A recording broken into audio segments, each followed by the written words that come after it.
तुम आज से जिस भी मंत्र का जाप करना चाहते हो, मेरी तरफ से तुम्हें उसके लिए पूरा पूरा समर्थन है। तुम्हारा गुरु होने के नाते मैं तुम्हारे साथ हूँ। इस बात की चिंता मत करना कि किया जाए या ना किया जाए। और अगर तुम्हें ये तकलीफ़ हो रही है ना कि पहले कौन सी इच्छा को मांगूँ, कौन सी चीज़ मांगूँ, जब दो चीज़ें हैं और दोनों एक सी ज़रूरी हैं,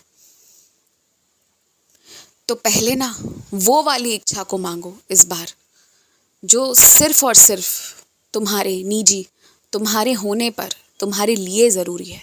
उसके बाद वो वाली इच्छा मांगना जो सबके लिए ज़रूरी है। वैसे तो हमेशा तुम उल्टा करते आए हो, जो सबके लिए ज़रूरी है पहले वो मांगते हो और बाद में जो सिर्फ खुद की तरक्की के लिए ज़रूरी है वो मांगते हो। लेकिन अभी जो वर्तमान का समय है, ये तुमसे गंभीरता खोजता है। ये तुमसे खोजता है कि इस वक्त तुम अपने आप का ध्यान दो।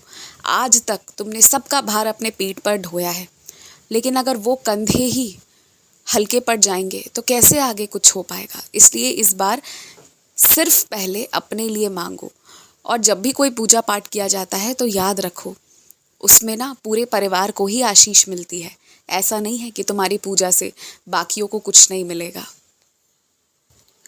और याद रखो एक बात, जो तुम्हारा उद्देश्य है, अगर तुम चाह जाओगे ना तो तुम भी नहीं रोक पाओगे उसे प्राप्त करने से। बस बात इतनी सी है कि तुम वहाँ तक पहुँच नहीं पा रहे। तुम्हें सुबह नींद में उठाकर कभी कभी आदेश कर दिया जाता है, ये काम करो वो काम करो। ऐसे में ना कह दो कि तुम्हारी आँख नहीं खुल रही, तुम्हें नींद आ रही है, तुम्हारा सर दुख रहा है या तबीयत सही नहीं लग रही है।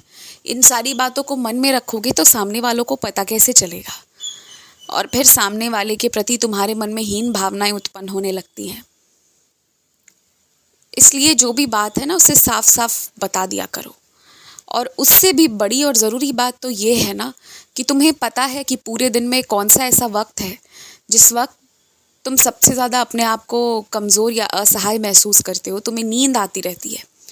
यदि उस वक्त का कोई काम है तो पहले से उसकी तैयारी करके रखो, ताकि तुम्हारा शरीर अगर थोड़ा धीमा भी पड़ जाए ना तो भी तुम उस काम को निपटा लो।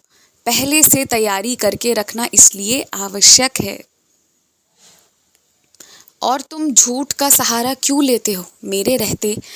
ऐसी कौन सी तुम्हारे पास आफत आ गई है कि तुम्हें झूठ का सहारा लेना पड़ता है?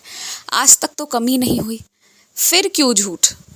मैं तो कहूँगा सच्चाई के मार्ग को आज भी अपना लो, देरी नहीं हुई है। बाकी जो भी होगा वो मैं देख लूँगा, सब संभाल लूँगा।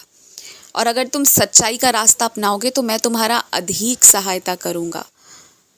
गलत मार्ग मत लेकर जाओ, बिल्कुल मत लो।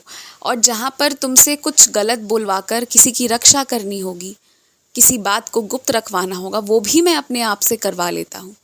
लेकिन पहले से ही गलत का चुनाव करना ये सही नहीं है। आज मंदिर के बाहर बैठे लोगों को देखे थे ना तुम, जो बेबस थे, जो मौसम की तीव्रता को वैसे ही झेले जा रहे थे क्योंकि उनके पास दूसरा कोई उपाय नहीं था। उनकी सेवा करो, मेरी सेवा उसी में निहित है। खुश रहो।